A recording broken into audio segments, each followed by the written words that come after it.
Hello guys and welcome back to this channel, where today guys I'll be showing you how to download trails from the web on Wikiloc. Now guys, the first thing that you of course need to do is go and download the Wikiloc application.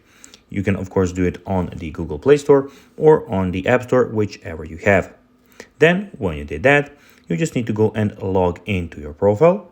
But guys, if you do not have one, you can always go and register to Wikiloc.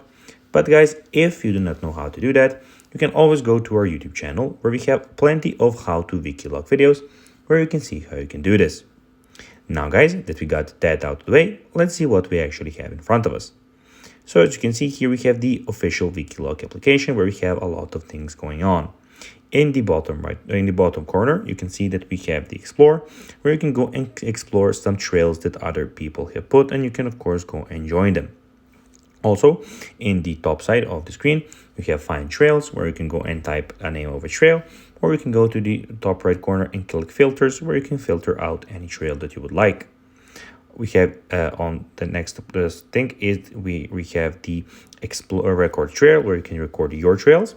We have Profile, where you can see your profile and everything about you, where you can see your followers, following, buddies, and trails and everything. And the last thing is Premium, where if you want, you can go and upgrade to the premium version of this application.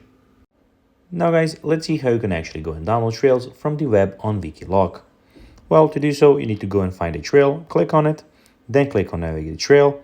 And here, when you have the premium, you can go in the trail and download it so you can use it offline also. So guys, that will be everything for this video. I hope that you found this video informative. If you did, don't forget to like this video, share it, subscribe to the channel, and put the notifications on. And guys, as always, I'll be seeing you in the next video. Bye guys.